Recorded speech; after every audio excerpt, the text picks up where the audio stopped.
St Helens, probably not on its best day. It's been an interesting experience. I've got mixed emotions about the place. I don't know quite what to think. I might need another visit to really firm up my opinion.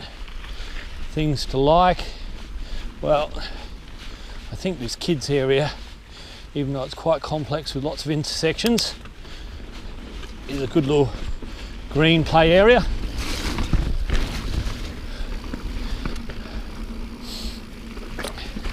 Other things to like, it's near the town of St Helens, which is beautiful. Some great beaches, great camping. It's near Derby, so you can link it in there. Other things to like, it seems to handle the rain better than other locations. In fact, talking to some people, they'd say the sandy soils here actually need a little bit of rain to be at their prime.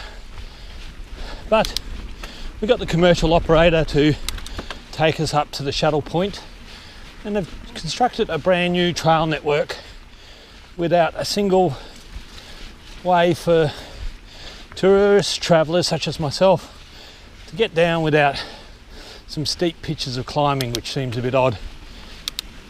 He recommended Old Salty Dog, an Imber Blue.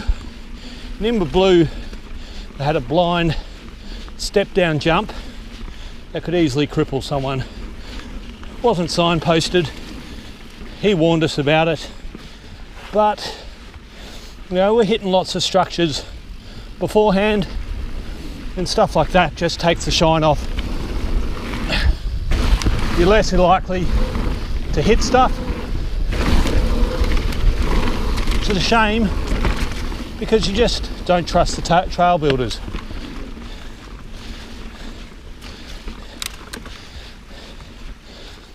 And for an Imber Blue, it was great for the first 2/3, and it turned around and climbed. And now these contractors, once upon a time, were known for their beautiful climbs in Derby, climbs so engaging and nice with breaks that you wouldn't even, kind of forgot you were climbing. Not here. Climbing Old Salty Dog was reminiscent to Juggernaut, just tough little pinches. And when you looked at the map, after these tough little pinches, you just joined onto the big jump line for some of its biggest jumps down the bottom, which makes zero sense for an Imber Blue. There's probably reasons, but it would have been much better to stay on the ridgeline it was descending and drop down into the green network. But for some reason it turns, goes up, puts in some punishing climbing to drop you out onto a jump track. You probably weren't even thinking of hitting big lines, big jumps.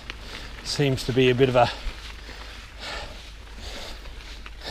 desire to do that here, but some of them, such as Mach 10 and Icarus, you know, we're warned about the nasty climb to even get there. So we're told you should take the fire road, avoid the trail. Considering this is a brand new trail network, and they're already finding shortcuts to circumnavigate the planned network, it does seem a bit weird, perhaps illustrative, or perhaps something that was missed.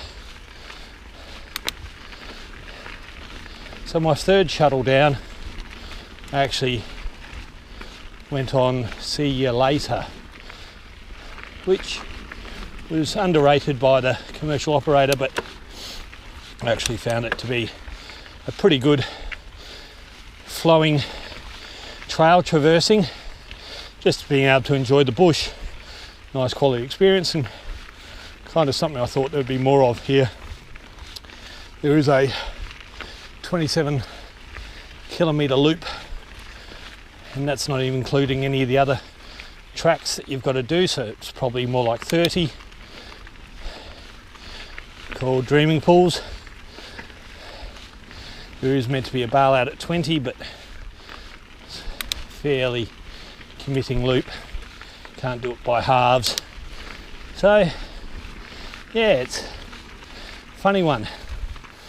After the excellent trails at Derby, hoping this had more the same.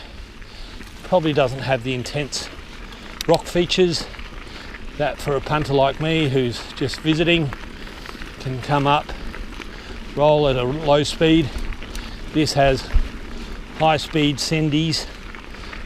It's all about the send here, so maybe the local kids will get more out of it. I'm not sure how many visitors it will attract.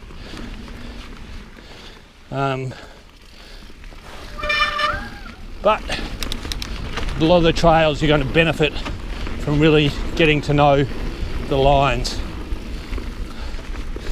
It was absolute terrible weather this morning,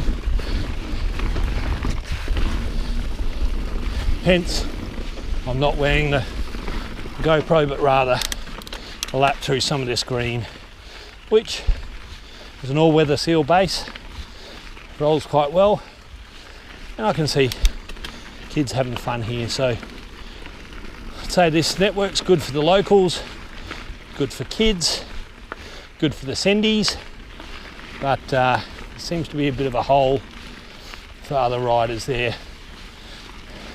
Of course, those riders can do the excellent Bay of Fires, or even better, my favourite, Blue Tier Descent, Big Chook, and they're fantastic trails, but just not really seeing anything like that here. But hey, we mentioned St Helens is a beautiful place, so all this info and more, part of the research that we do with the Tasmanian Mountain Bike Guidebook.